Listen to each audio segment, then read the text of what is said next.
怪論。咁今次咧就係講8週年短途杯同埋董事杯。咁講之前咧就買杯黑咖啡飲下啦，飲下先。今次嘅賽事啊，飲完杯咖啡先。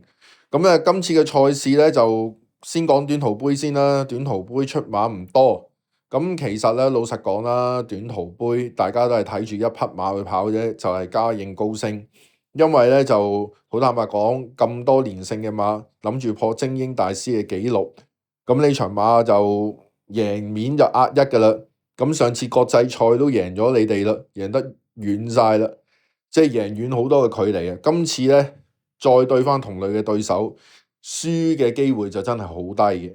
咁除非自己就失手啦，或者匹馬有意外發生啦 ，touch wood 其實就真係贏面壓一噶啦。講下其他馬先啦。匹幸運有你咧就跑開乾快地嘅。聽日都係乾快地，其實合佢跑，但係就騎師就唔係好有手風，再加上咧就匹馬狀態幾好嘅，但係又唔係冒起之手。跟手就美麗第一啦，就跑開1000嘅馬，1135磅贏唔到，1200淨係贏谷草。跟住再跑依場又唔夠壯，火氣又唔夠，就算用佢嗰招啊，一開始盡情領放啊，嘉應高升拍住佢都燒唔到。所以匹馬鬥志啊，身形狀態都係低沉，都好難贏啊。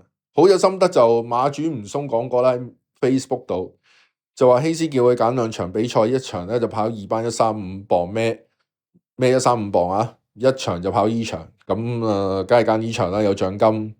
平磅下跑到第4都有獎金啦，係咯。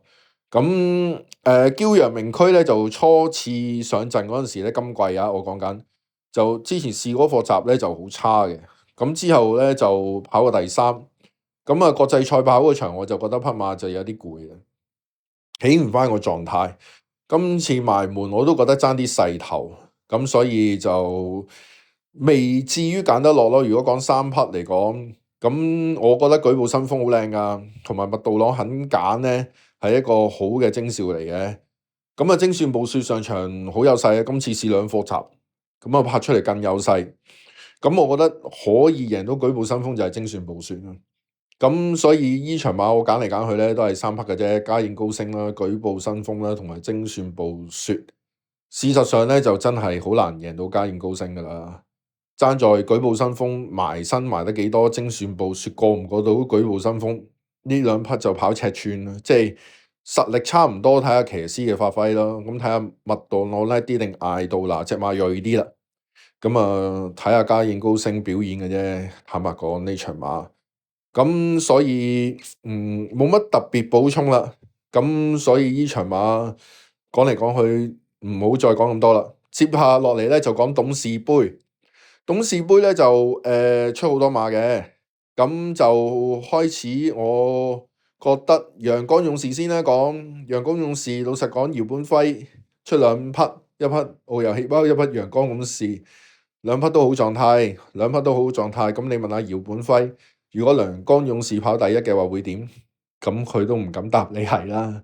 呢場馬佢自己之前賽前訪問都講過啦，佢係浪漫勇士鬥佢隻遨遊氣泡，大家一個生死之戰。點解呢？3冠大賽1600、2000、2400呢場頭關嘅邊個贏咗就係後2關要做3冠馬王嘅一個最重要嘅賽點啊。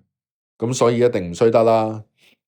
講下第單馬啦，直線力山。老實講就文文兼跑呢場馬盡力啦。我覺得匹馬1800好啲嘅，分都準準地噶啦。但係我係唔中意個馬主亂咁轉馬房嘅。標之銀河就好被動嘅。馬就做起咗，但係咪好似上次咁有摩西過紅海嗰種嘅際遇咧，就非常之難講。同埋佢課習都棘棘地嘅，同埋惡頭，即係情緒上都有啲問題。紅襪帝王就不嬲都係黑馬噶啦。今次賽前冇落雨喎，快地係咪乾爽呢？乾爽就佢跑得唔好嘅喎，係咪？跟住金鑽貴人咧，我就覺得匹馬跑短途好啲啊嘛，最佳路程都係1400，跑1600嘅原因，我諗都係1200嘅對手太強啦，佢可能驚佢冇獎金啦，咁所以結合都係浪漫勇士澳遊氣泡鬥噶啦。咁啊，路遊氣泡有個好處就係1600過翻1600啦，但係唔好處就上場用力用多咗，同阿神智勇進鬥到最嬲尾。浪漫勇士呢個情形就係2000縮千肉啦，但係就上場2000用嘅力唔多，咁所以就係勢均力敵之中看似，咁但係馬主都知道啦，如果係勢均力敵之中，咁佢上場跑香港杯啦，唔會跑一哩錦標啦。咁今場大家冚埋係潘頓都講啦，就話你做咩唔遠征啊？浪漫勇士阻住晒咁所以大家都知道浪漫勇士其實個質素都應該高嘅。連馬師都講到第3、5噶啦，如果出去遠征，咁所以講嚟講去，仲有匹美麗同享啦，自己養自己9歲馬，隨時憑質素都可以產日一席嘅。咁馬狀態我覺得未去到最 fit，但係9歲又夫復何求啊？自己養自己，自己跑自己嘅啫。呢場馬其實捉完啦，換人就有變數啦。咁黑馬上次捉完我都覺得佢操得好好，今次又係操得好好。咁如果換咗人係一個變數贏晒嘅，咁我就覺得好好啊。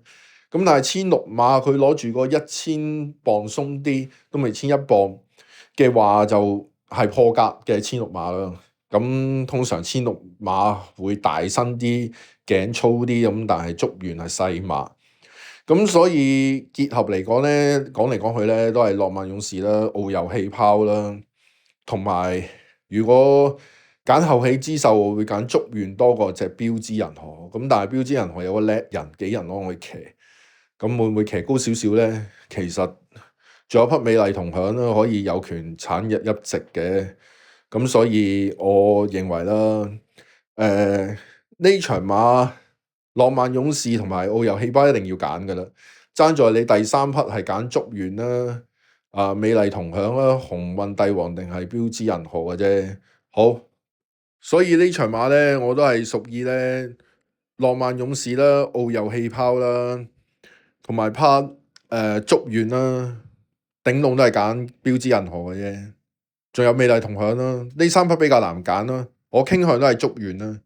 咁啊，講住咁多先啦，下次一級再見啦，我就飲杯咖啡，再坐多一陣，切七下超下啦。多謝各位支持，拜拜。